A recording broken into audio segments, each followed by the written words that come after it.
Bienvenidas y bienvenidos a Punto Género.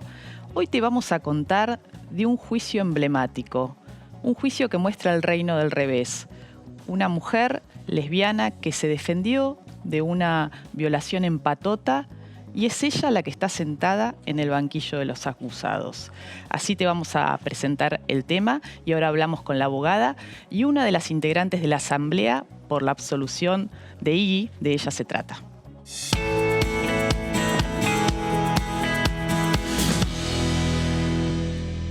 A Eva Analía de Jesús, conocida como Iggy, la acusan de homicidio por haber matado a un hombre para defenderse de una violación grupal, en la que participaron al menos entre 3 y 4 hombres en el año 2016.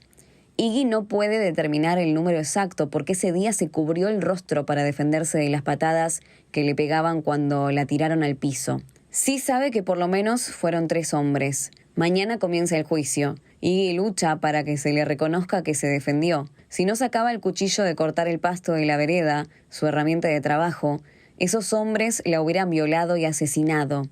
El proceso contra Iggy comenzó con un grupo de policías que le apuntaron a la cara con una linterna cuando estaba desmayada, producto del brutal ataque sexual que padeció. Y cuando Iggy les contó lo que le habían hecho, se burlaron y le respondieron mientras la esposaban: ¿Quién te va a querer violar a vos, negra gorda? Iggy no tiene testigos presenciales del ataque que sufrió porque la acorralaron sola en un pasillo y tuvo que defenderse para no morir. El Estado reconoció a Iggy por su lucha. En la tercera jornada de Nosotras Movemos el Mundo, que cada año organiza el Ministerio de Cultura y el Ministerio de Mujeres, Géneros y Diversidad de la Nación, se distinguieron en el Salón de Honor del Centro Cultural Kirchner a asociaciones y referentes lesbianas en conmemoración del 7 de marzo, Día de la Visibilidad Lésbica.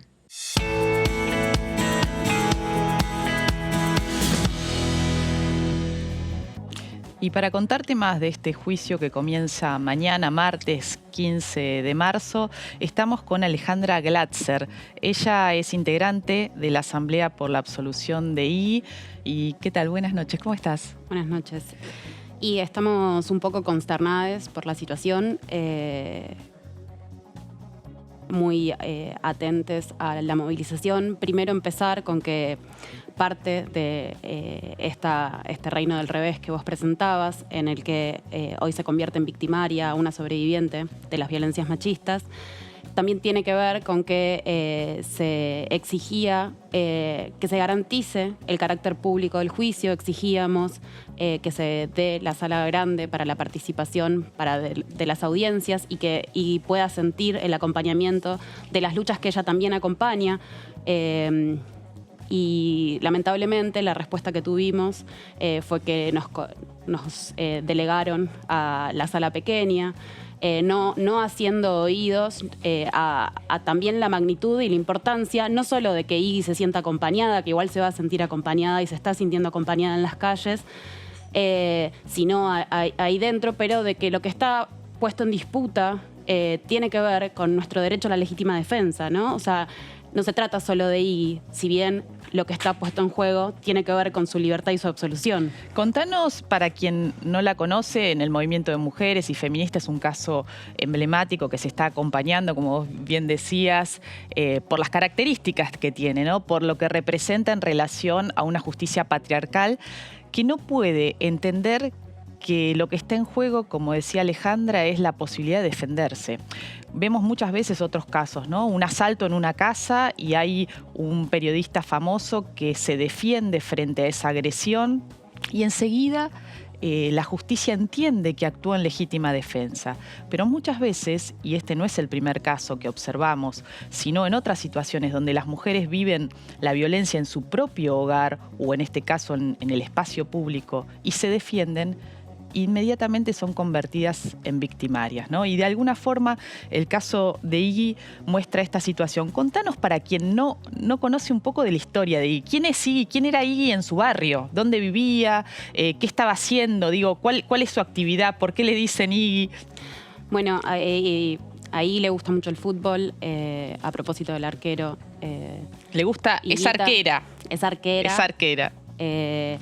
Bueno, lamentablemente es algo que ella dice, que estos años, ¿no? En las cuales estás revictimizada por el Estado, no solo criminalizada, sino revictimizada, y que fue sometida a tortura, ¿no? Por no haber recibido atención médica y por todo Estuvo la presa. violencia. Sí, estuvo presa casi 8 meses. Casi 8 meses, y esto aclarar que ocurrió en el 2016. En el 2016. Y la pregunta es, ¿qué es lo que pasa y cuál es la respuesta del Estado después para estas personas? ¿Cuál es la reparación, si es que podemos usar este término, si bien es el que se usa, para aquellas personas privadas de su libertad, ¿no? O sea, hace poco vemos una asociación, como bien relatabas, la prensa masiva, que no nos está acompañando, haciendo coberturas selectivas, queriendo instalar una legítima defensa frente a la defensa de la propiedad privada, mientras que pareciera que todavía está en disputa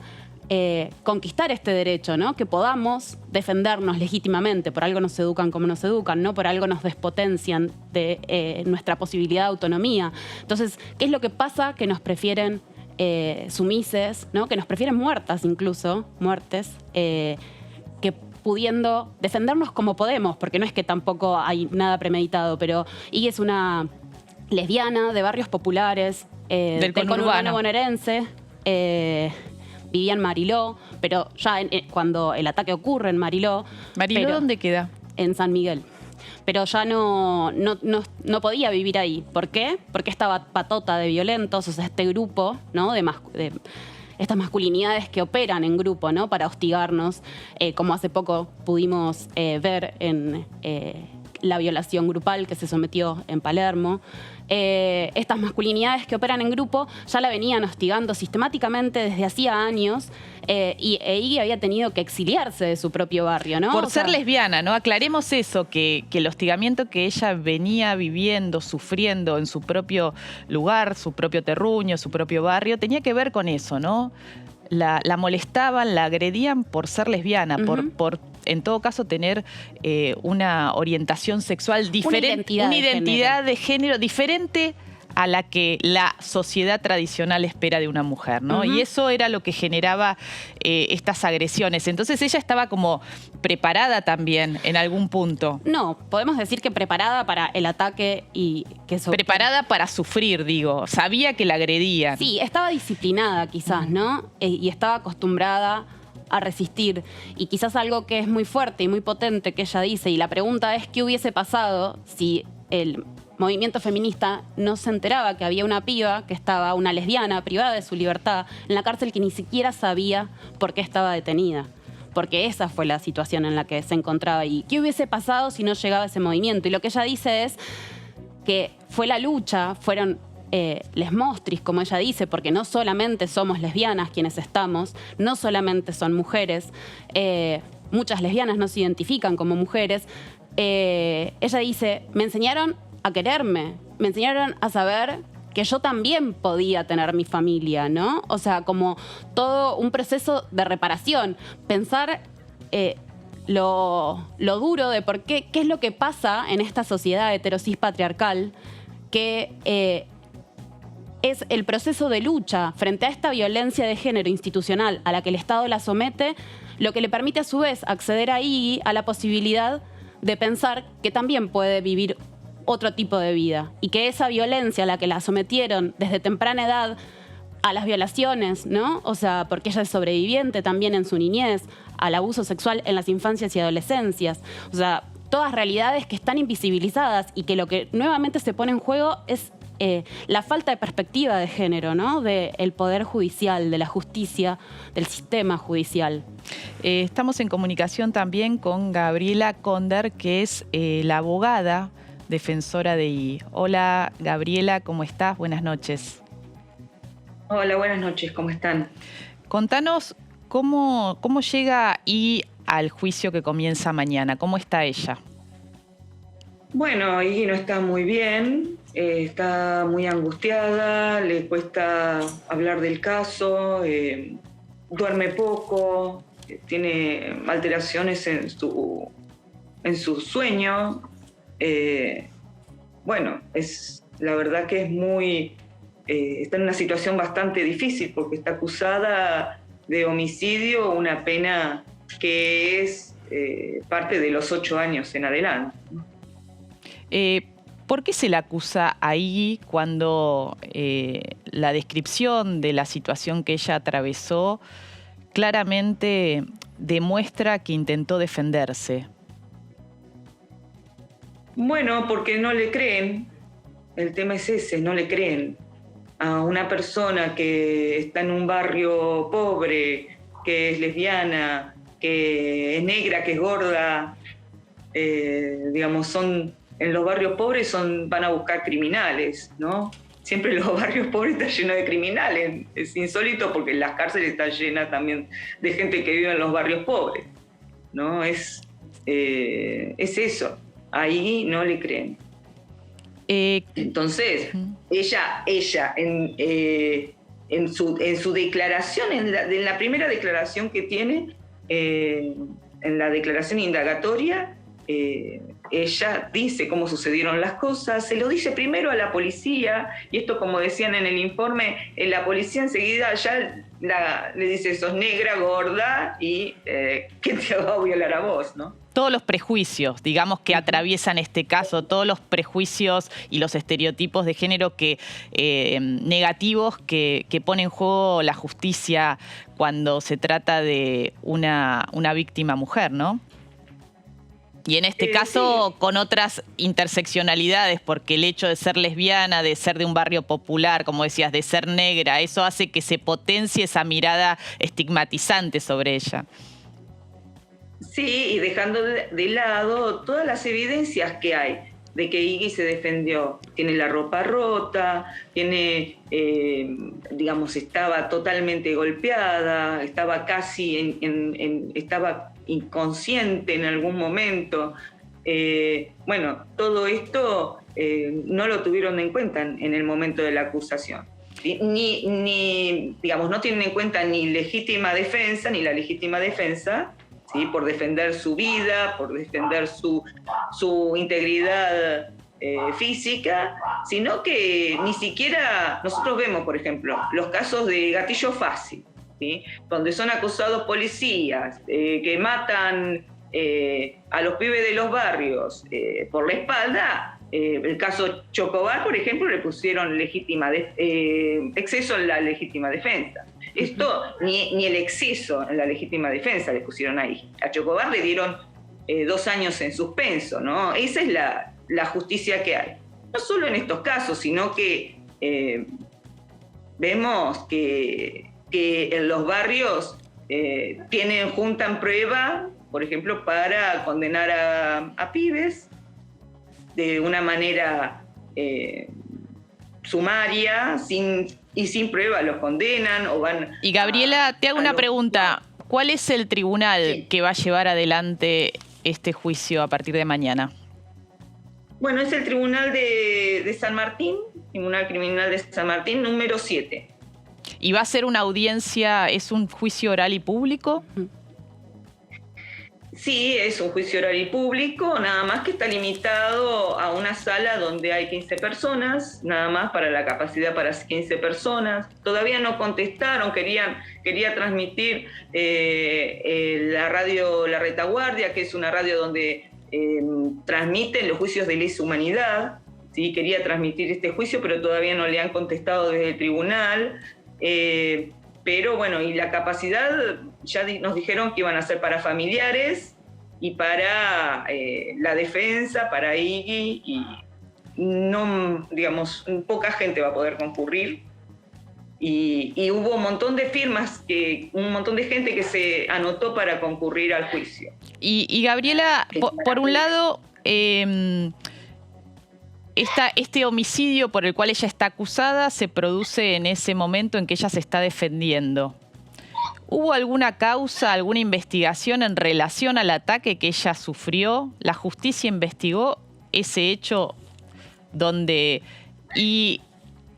claramente fue la víctima? Bueno, el fiscal le preguntaba a los testigos, que son todos integrantes de una familia, le preguntaba si sabían si había sufrido Iggy un ataque sexual. lo cual todos los integrantes de la familia decían que no, lógicamente no iban a declarar en su contra ni contra sus familiares. Esa fue lo que hizo el fiscal, digamos, como compromiso para evacuar Zita, ¿no? Porque lo único que hizo fue eso, no se investigó nada. De los hechos que relató Iggy no se investigó nada. Y Alejandra nos contaba y recordaba que Iggy se había tenido que ir de su barrio, ¿no? Porque venía sufriendo distintas situaciones de hostigamiento por su condición de lesbiana. ¿Esos hechos ustedes los han podido reflejar en el marco de la causa judicial en su contra? Bueno, ese es mi loro. Bueno, estos hechos, sí, digamos, hay, digamos, en la etapa de investigación, nosotros como defensores no podemos influir mucho en la investigación. Es el fiscal, es el dueño del caso y es el que lleva adelante las investigaciones. Nosotros proponemos algunas cosas que bueno, por eso es importante este debate. El debate sí nos va a permitir este enfrentamiento y evacuar todas las dudas que hay sobre la investigación, que bueno, como decía recién la compañera, no hubo esta perspectiva de género que ya es obligatoria para todos los operadores judiciales, ¿no? Porque a partir de la ley Micaela, todos seguramente tomaron sus cursos. No quiere decir que eso no pasen cosas en la justicia que tienen que ver con que no hay perspectiva de género, ¿no? Toda esta es una ideología que es muy difícil también por más que hagan los cursos, es muy difícil también. Claro, que la bajen efectivamente. Bueno, el juez Rosansky decía que lo que hay es una resistencia, ¿no? Que hay una resistencia conservadora en las estructuras de poder y en las instituciones del Estado, que no es casual, que no es que falta, que no es que no hay acceso, que hay una acción consciente contraria a actuar con perspectiva de género, que como decía Gabriela, es su obligación en tanto funcionarios públicos. Y también, ¿no? O sea, esto que mencionaba Gabriela, se les pregunta a las familias de la persona que se quiere construir como la víctima, mientras que sabemos que la víctima, la sobreviviente, sigue, pensando que podrían declarar en contra, ¿no?, de esta persona, cuando sabemos que en lo que tiene que ver con las normativas de derechos humanos, un familiar no puede declarar en contra de otro. Bueno, vamos a seguir atentamente el juicio. ¿Cuánto va a durar? ¿Cuántas audiencias están previstas que se extienda? ¿Están previstas? Bueno, empieza mañana 15, 16, 17 y el 22 de marzo. Tenemos esas audiencias. No sabemos si se va a prolongar o no. Bueno, muchísimas. Sí, como comentar es que hoy estamos pudiendo hablar de Iggy porque Iggy, como pudo, se defendió. Si no, Iggy hubiese engrosado, lamentablemente, las estadísticas de 2016. En 2016 las estadísticas muestran, y sabiendo que está subrepresentado, que 10 personas por día son sometidas a violaciones y que si se amplía a distintas formas de violencia sexual, serían 25 casos por día. Esta es la realidad en la que vivimos y lo que está puesto en juego también es empezar a transformar la justicia, ¿no? Que la justicia nos escuche. Por eso también es que necesitamos que se redoble la presencia en las calles, que Iggy se sienta acompañada, que en el juicio estemos todos ahí, que el movimiento feminista nos acompañe movilizándose a San Martín, porque de nosotras depende, de nosotres depende la conquista de nuestros derechos. Ya lo aprendimos, ¿no? Con todos los derechos que conquistamos hasta ahora, últimamente con el acceso a IVE. ¿Podés decir la dirección donde se convocan mañana y a partir de qué hora? Sí, es a partir de las 9 de la mañana en el Tribunal Oral 7 de San Martín, Ricardo Balbín 257. Después les corrijo bien la dirección porque creo que la altura estaba mal. Y eso, o sea, van a ser, la convocatoria es para todos los días, 15, 16, 17 y 22. Para que en la calle hagamos escuchar a la justicia qué tipo de justicia es la que necesitamos, porque lo que existe hoy es violencia de género institucional. Bueno, muchísimas gracias Alejandra, Gabriela, y allí estaremos siguiendo atentamente cómo se desarrolla entonces este juicio emblemático porque es contra una mujer lesbiana que se defendió de una patota que la estaba agrediendo y violando, ¿no? Muchas veces, como decían recién, después sí, ponemos el foco, los ojos cuando ocurre lo peor, ¿no? Cuando si es víctima de femicidio. Pero ¿qué pasa antes? ¿Por qué la justicia todavía no puede interpretar estos hechos, como en otros casos, como legítima defensa? ¿Y qué hubiese hecho si, en lugar de ser una lesbiana negra de un barrio popular, hubiese sido una mujer heterosis, blanca, de clase media, y que vive en la ciudad de Buenos Aires? También esa es la pregunta. ¿Qué es lo que pasa con el carácter racista, clasista y heterosis patriarcal de la justicia? Y por eso también no queríamos dejar de preguntar dónde está Tehuel de la Torre, a más de un año de su desaparición. A más de un año de su desaparición. Ahí la pregunta, ¿dónde está Tehuel? Muchas gracias, Gabriela, muchas gracias, Alejandra. Y ahora nosotras y nosotros seguimos en Punto Género hablando de cómo se va a incorporar, cómo se está incorporando justamente la perspectiva de género en otro ámbito, en el de las Fuerzas Armadas.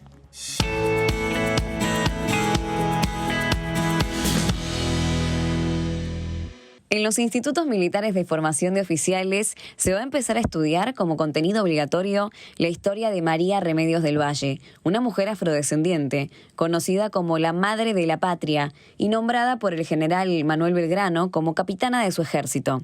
También textos que abordan el porqué de la dificultad de aceptar mujeres en el cuerpo de comando, el más alto nivel de conducción de las Fuerzas Armadas, y libros de juristas feministas como la costarricense Alda Facio para analizar la justicia con lentes de género.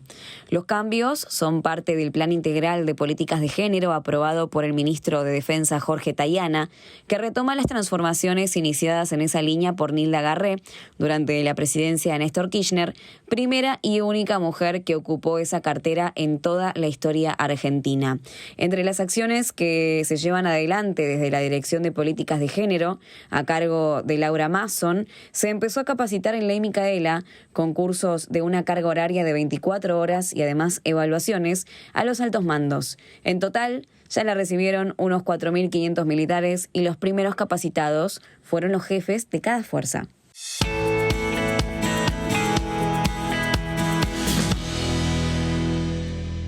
Bueno, ahí veíamos en el informe lo que se está haciendo y lo que se piensa hacer, ¿no? Este plan integral para incorporar la perspectiva de género a las Fuerzas Armadas, que lo viene desarrollando desde el Ministerio de Defensa, el ministro Tayana, con un equipo liderado por Laura Mason, que es directora de Políticas de Género y Derechos Humanos del Ministerio de Defensa. ¿Cómo estás, Laura? ¿Qué tal? Mariana, gracias por acompañarnos. A ustedes.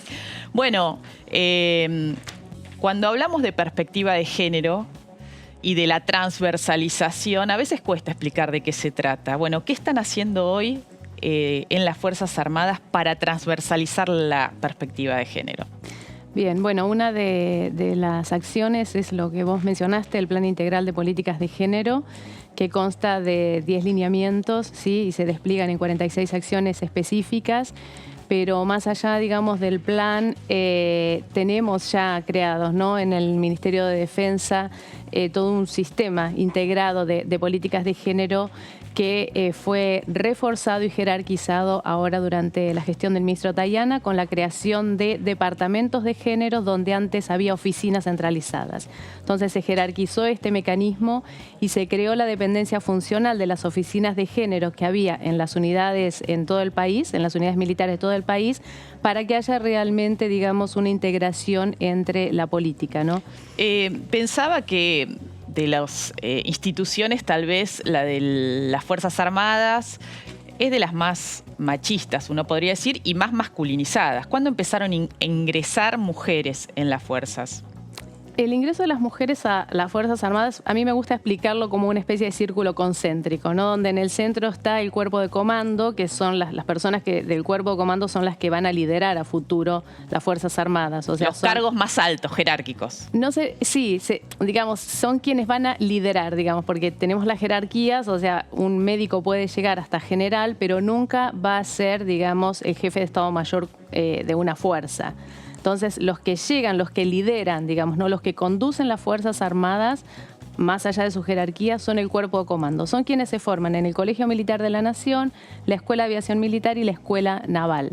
Entonces, me preguntabas por la incorporación. Yo decía, me gusta pensarla en círculos concéntricos, en el centro del cuerpo de comando, y la incorporación de las mujeres se fue dando desde afuera hacia adentro. O sea, comenzaron a incorporarse las mujeres en la década del 80, inicios de la década del 80, pero en el cuerpo de comando recién a fines de los 90 y principios del 2000. ¿Y hoy qué porcentaje de mujeres hay en el cuerpo de comando? En el cuerpo de comando no llegamos al 10%, el más alto es de la Armada con el 9%, pero en el total de la fuerza tenemos un 19,5%. O sea, hay de cada 10 militares, 2 son mujeres, más Exacto, o menos, aprox. Claro, sí. Pero en los cargos más altos no llega a ser 1 de cada 10. Exacto. Bien, ¿y qué ha generado la incorporación de mujeres en las Fuerzas Armadas en términos de la idiosincrasia, del propio espíritu de las fuerzas? Creo que la incorporación de las mujeres, en principio genera, por supuesto, como toda institución, digamos que es bicentenaria, en el caso del ejército, digamos, tiene su inercia y genera, por supuesto, resistencia, ¿no? Pero también creo que es muy importante marcar los aportes que han hecho las Fuerzas Armadas. Hay una mirada diferente al incorporarse las mujeres y creo que eso ha sumado mucho a la institución, ¿no? O sea, ha sido el cambio cultural más importante que han tenido las fuerzas en el siglo XX. ¿Y diferente en qué sentido? Creo que la experiencia de las mujeres muestra, no diferente, por supuesto, ya sabemos, ¿no? Porque somos diferentes biológicamente, sabemos que ese no es el punto, pero sí la experiencia cultural de las mujeres, como por ejemplo, creo que un ejemplo muy concreto es tareas de cuidado. Entonces, anteriormente a los militares se los considera como que tienen que estar disponibles H24, ¿no? 24 horas.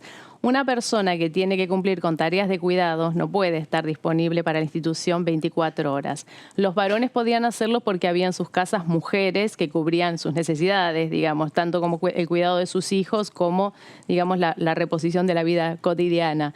En el caso, cuando ingresan las mujeres, eso empieza a ser relativizado. Hay un texto muy interesante de una socióloga americana, Maddie Segal, que se llama La familia y el ejército como instituciones voraces. Son dos instituciones que demandan mucho. Al incorporarse las mujeres, esa demanda tiene que ser relativizada porque si no es inviable, digamos, sostener la fuerza armada con esos parámetros. O que se queden los varones haciendo las tareas de cuidado, claro, mientras ellas están de servicio. Exactamente, es lo que empieza a suceder, digamos, al no haber una persona que está 100% en el hogar, entonces el otro miembro de esa unidad familiar adulto ya no puede estar disponible 24 horas. Entonces se empiezan a pensar en los derechos de las mujeres que pasan a ser derechos para los varones también, como las licencias por paternidad, que se han ampliado.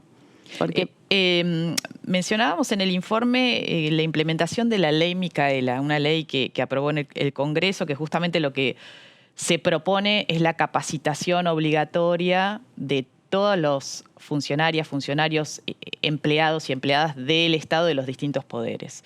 Vemos que en la justicia cuesta que entre todavía, ¿no? Lo veíamos con el tema anterior, con este juicio que se está llevando adelante contra Eva Analía de Jesús, conocida como I. Pero, ¿qué está pasando en las Fuerzas Armadas con la ley Micaela? ¿Se está cumpliendo? Sí, se está cumpliendo con mucho compromiso. Nosotros decidimos desde el Ministerio comenzar con la capacitación de abogados militares, que la fuerza llama los auditores, ¿no? Entonces, la primera capacitación fue para abogados militares de las 3 fuerzas, porque son los que llevan adelante después la resolución de las denuncias por acoso o discriminación por motivos de género. Posteriormente, y no solamente dimos los contenidos obligatorios de la ley, sino que sumamos bibliografía específica sobre género y derecho, para que ellos tengan herramientas para poder llevar adelante la resolución de los casos con perspectiva de género. Muchas veces estos cursos de ley Micaela hemos visto que llevan un par de horas en algunos casos, ¿no? Y una dice, en 2 horas van a cambiar la cabeza, les van a abrir la cabeza, porque bueno, es un proceso de cambiar una forma de mirar, ¿no? Y de pensar. ¿Qué cantidad de horas les han brindado en este tipo de cursos? Son 24 horas, que es lo que la ley estipula. Creo que en algunos casos, en el caso seguramente de la formación de los militares fue un poco más, porque como te decía, agregamos bibliografía. Son 4 módulos, cada módulo tiene una evaluación y después hay un trabajo integrador final. ¿Y cómo lo toman? Porque muchas veces observamos que hay quienes se resisten, ¿no? Sobre todo esas cabezas más machirulas se resisten a incorporar la perspectiva de género. Mujeres y varones, no lo digo solamente vinculado a los varones. ¿Cómo lo reciben? Más allá de que, bueno, tienen la indicación, la orden, la obligación, pero en el rum, ¿qué es lo que se escucha? En términos generales, muy bien. En términos generales, muy bien. Las instituciones armadas, digamos, son jerárquicas, con lo cual, como vos decías, hay una orden y eso se asimila, digamos, ¿no? Bueno, esto es así. Hay gente que yo creo que en algunos casos ha habido una experiencia de transformación que fue trasladada a sus propias familias. Una de las cosas más interesantes o más gratificantes es algunos oficiales que me dicen, esto me ha abierto el diálogo con mis hijas. O sea, ahora tengo un tema para conversar con mis hijas o mis hijas me dicen, no, papá, estudia. Entonces, muy interesante porque permite dentro de las familias militares también esta articulación intergeneracional. Y en otros casos, pensá que las Fuerzas Armadas son alrededor de más de 80.000 efectivos, con lo cual tenemos de todo, ¿no? Pero en términos generales ha sido muy positivo. Hay otras personas que consideran que por ahí no están totalmente de acuerdo, pero saben que son funcionarios públicos y lo tienen que cumplir. Y los casos de resistencia son muy pocos. Te diría que hemos capacitado más de 5.000 personas y casos de resistencia muy fuerte habremos tenido 3, digamos, no de resistencia explícita, etcétera. Pero el resto lo ha tomado muy bien y también se entiende como una herramienta que el Estado Nacional les está dando para poder llevar como funcionarios públicos adelante este cambio. Un dato que leyendo algunas de las publicaciones que ha hecho el Ministerio de Defensa en relación a las políticas que está implementando, que recordemos comenzaron en el 2007 durante la gestión de la primera ministra mujer de Defensa, Nilda Garré, durante el gobierno de Néstor Kirchner, ¿no? Ahí fue como la primera cuña que se incorporó, se creó un consejo de asesores, se empezaron a modificar reglamentaciones que impedían a las mujeres de una u otra forma estar presentes dentro de las Fuerzas Armadas. Pero un dato que me llamó la atención de estas publicaciones es que decían, bueno, todavía las mujeres prefieren la denominación en el genérico masculino, ¿no? Me refiero a a las jerarquías. Capitán, la capitán y no la capitana. Contanos un poco esto, cómo se está viviendo. Sí, eso es así. Yo creo que las mujeres han hecho un esfuerzo muy grande de integración y poder ser, como ellas dicen, uno más. Y en ese tratar de ser uno más, el hecho de tener una denominación diferente para el cargo que ellas ocupan genera resistencias. Ellas sienten que se las está mostrando como distintas cuando ellas son un militar, una militar más. Creo que es una estrategia de integración y también como pasa con el lenguaje no sexista que genera resistencias porque no estamos acostumbrados a utilizar esas palabras, ¿no? Nos es mucho más fácil incorporar términos como googlear, digamos, que no tienen que ver con la experiencia social, que hablar con la E, por ejemplo, para hacer uso del lenguaje inclusivo, que nos resulta mucho más perturbador, ¿no? Porque de alguna manera eso está cuestionando relaciones sociales de poder. Con esta fotografía de cómo están hoy ubicados o distribuidos quienes han ingresado a las fuerzas, ¿en cuánto tiempo va a haber una mujer? El rango más alto es general. Sí, general, brigadier o almirante. Generala, por ejemplo. Generala. Bueno, en caso de generala tenemos ya el caso de la generala Juana Zurduy, ya hay una referencia institucional, ¿no?, que fue ascendida post-mortem. Calculamos alrededor de entre 10 años o tal vez un poco más. En este momento la mayor jerarquía alcanzada es el de mayor para ejército y los equivalentes. ¿Y te imaginas un ejército conducido, el Estado Mayor conjunto? Así se dice, porque por ahí una no tiene como la terminología más de... Estados mayores generales. Específica. ¿Conducido por una mujer en 10, 15 años?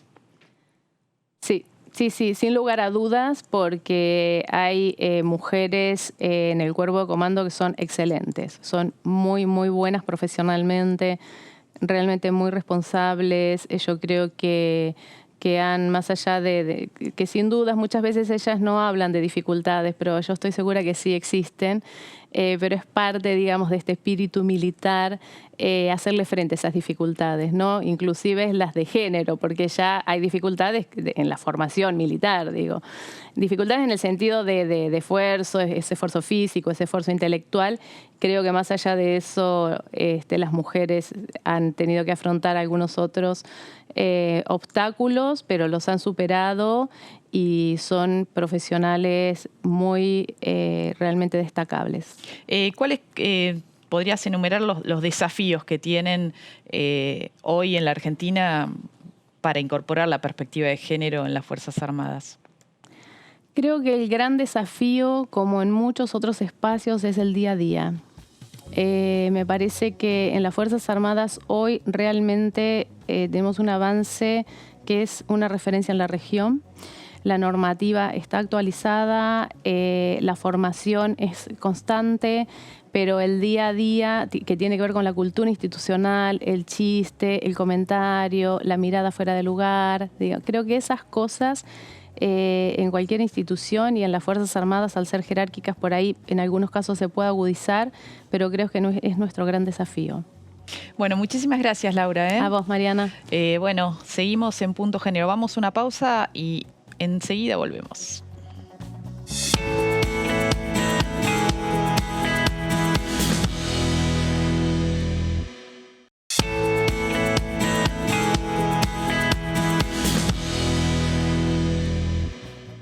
Seguimos en Punto Género. ¿Te acordás? Hace 40 años se detectaban los primeros casos de SIDA. Hoy en la Argentina hay alrededor de 140.000 personas que tienen el virus del VIH. De esas, el 17% lo desconoce. Sabemos también que la mayoría, el 65%, casi 7 de cada 10 personas que sí saben que tienen el virus del VIH, se atienden en el sector público. Tenemos ley, Argentina fue uno de los primeros países en garantizar la atención gratuita, sin embargo, hay que actualizar la ley. Y por tercer año consecutivo pierde estado parlamentario un proyecto que vienen militando hace tiempo personas que viven con el virus, pero no solo del VIH, sino de otras enfermedades de transmisión sexual. Y estamos en comunicación con una de ellas, que es Matías Muñoz, que es presidente de la Asociación Ciclo Positivo, que viene militando por esta ley y que había entrado en el temario de las sesiones extraordinarias, pero no se llegó a tratar. ¿Qué tal, Matías? ¿Cómo estás? Buenas noches. Buenas noches, ¿cómo estás, Mariana? Muchísimas gracias por la invitación, muchísimas gracias por el espacio. Y bueno, sí, lamentablemente una vez más perdió estado parlamentario, pero también una vez más la hemos vuelto a presentar y la hemos vuelto a presentar casi el primer día hábil de este nuevo periodo parlamentario, así que esperamos que la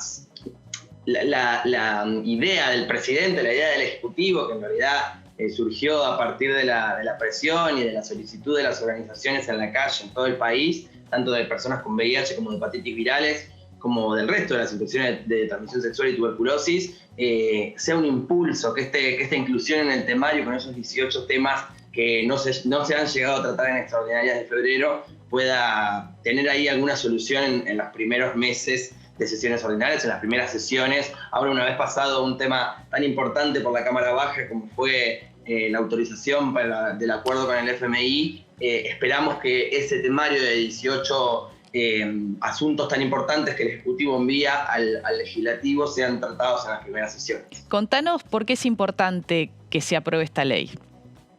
Bueno, yo creo que hay dos temas principales. Primero, lo mencionábamos recién, ¿no? La inclusión de las infecciones de transmisión sexual, la inclusión de la tuberculosis, de las hepatitis virales, ¿no?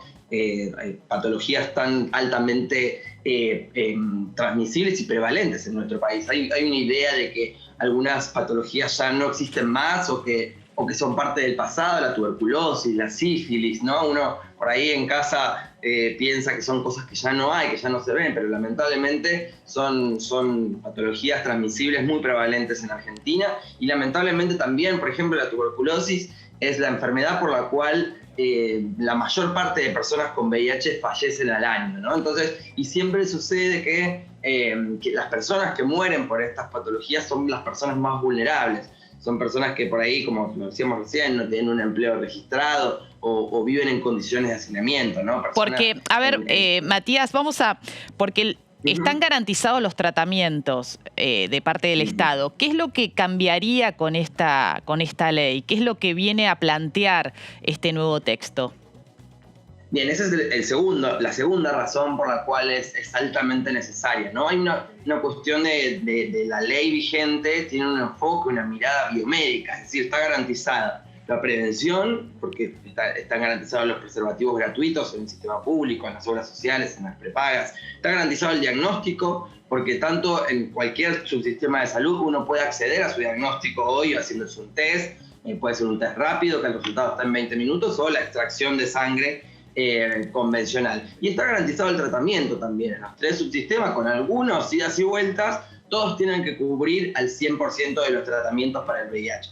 Sin embargo, falta toda la parte social. ¿Qué significa esto? En 40 años de epidemia, de pandemia de VIH y de SIDA, hemos aprendido que el virus en el cuerpo hace cosas malas, pero también las sociedades hacen cosas malas alrededor del VIH y del SIDA. Sin ir más lejos, la semana pasada nuestra institución denunció a un instituto privado, al Instituto Madre Deus, que en una publicación para ingresar a un posgrado, parte de los requisitos requería que la persona no tuviera VIH y no tuviera hepatitis C. Esto es totalmente una locura. Perdón, vamos a repetirlo. Sí, para ingresar a estudiar.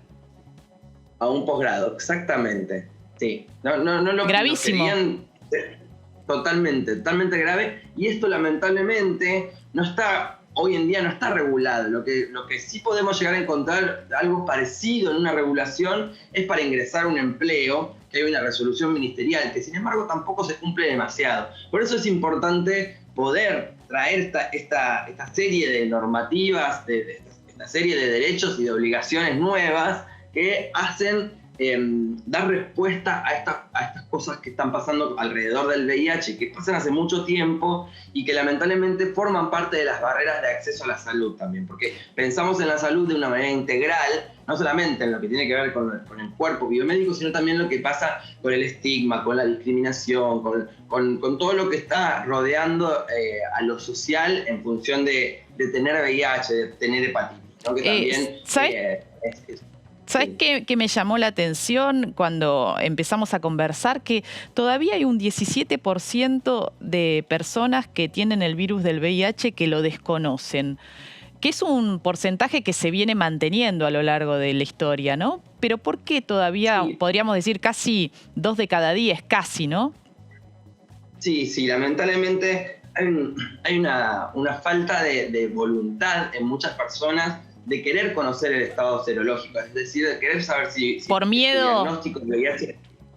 En general es el miedo. Sí, el miedo muchas veces lo que hace es paralizar las acciones, ¿no? Y en ese sentido hay que trabajar, hay que realizar acciones de promoción de la salud, de promoción del diagnóstico. Por un lado, en las personas que por ahí tienen este miedo o que no se sienten en riesgo también puede pasar. Pero por otro lado, también en el sistema de salud. Hay una idea en que hay determinadas poblaciones que son las que son más propensas a adquirir el virus y por lo tanto el personal de salud, médicos, médicas, no ofrecen el test a otras personas que en general no pertenecen a determinados grupos que parecen ser más vulnerables. Sin embargo, todas las personas que son activas sexualmente tienen la posibilidad de adquirir el virus. Más del 99% de las nuevas infecciones se dan en relaciones sexuales desprotegidas. ¿Y qué significa desprotegidas? Que o no se utiliza preservativo o no se utiliza cualquier otro método de prevención del VIH, que por ahí no son tan conocidos socialmente, pero el tratamiento contra el VIH también es un método de prevención. Pero bueno, ¿no? Hay un montón de información que se desconoce y la ley también viene a esto, ¿no? Primero en poder pensar en más información en los medios públicos, en también hacer obligatorio el ofrecimiento del testeo para los profesionales de la salud, ¿no? Hay un montón de cuestiones que parecen ser pequeñas, pero que si se hacen todas juntas se podrían mejorar estos indicadores, ¿no? No solamente el del 17% que desconoce que tiene VIH y que podría conocerlo si existieran muchas más campañas de promoción del diagnóstico, sino también los indicadores de mortalidad. Argentina tiene una mortalidad muy alta en relación al nivel socioeconómico general, ¿no? Y por eso también es importante bajar ese número de 13 personas que mueren todos los días por causas relacionadas al VIH o a las hepatitis virales. Te agradezco mucho, Matías. Ahí me están diciendo de producción que estamos en comunicación con la diputada Carolina Gaillar, que es diputada del Frente de Todos y que está impulsando que finalmente se trate este proyecto. Gracias, Matías. Muchísimas gracias, Mariana. Un saludo a todos. Y estamos en comunicación entonces con la diputada Carolina Gaillar. ¿Qué tal, diputada? Buenas noches.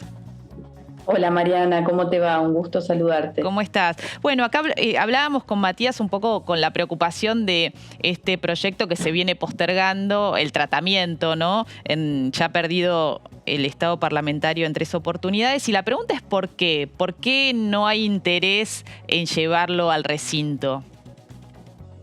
Yo creo que no ha habido falta de interés porque, volvimos a presentarlo y recogimos más de 50 firmas y creo que es el objetivo de las organizaciones llegar a las 100 firmas de distintos bloques políticos. Creo que no hubo sesión de fin de año, la sesión que se suele hacer para tratar todos los proyectos que se han dictaminado, y eso nos complicó porque habíamos logrado dictamen de las comisiones de salud y de presupuesto. Nunca habíamos logrado el dictamen de todas las comisiones y que esté la orden del día para ir al recinto. Creo que esta es la cuarta es la vencida y tiene que tratarse en breve. Cuando se conforme la Comisión de Salud y Presupuesto vamos a pedir que haya una reunión de comisión plenaria de manera de dictaminar y que vaya al recinto.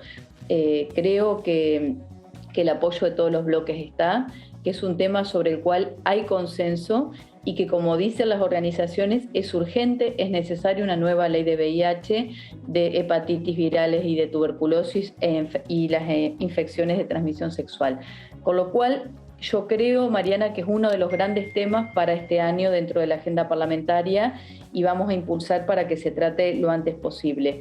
Creo que tuvimos en las extraordinarias no se conformaron las comisiones, por eso no tuvimos la posibilidad de tratarlo y que creo que en el lapso de estos 3 primeros meses de gestión legislativa tiene que tener media sanción y pasar al Senado. Bueno, muchísimas gracias, diputada. Entonces, con este compromiso de que efectivamente se va a tratar en el curso pronto de este año legislativo esta ley tan importante y tan necesaria, con esto nos despedimos. Pero antes de irnos, quiero expresar mi repudio a la censura que sufrió una colega, Mariana Iglesias, editora de género del diario Clarín, donde el mismo diario que la designó en esa función le levantó de la web el viernes un artículo que había escrito cuestionando la visión periodística de Viviana Canosa en el Canal América. Así que repudio el acompañamiento a esta compañera y que la nota, por supuesto, vuelva al lugar de donde nunca debió haber salido. Y con esto nos despedimos hasta la semana próxima con más Punto Género. Chau, que tengan buena semana.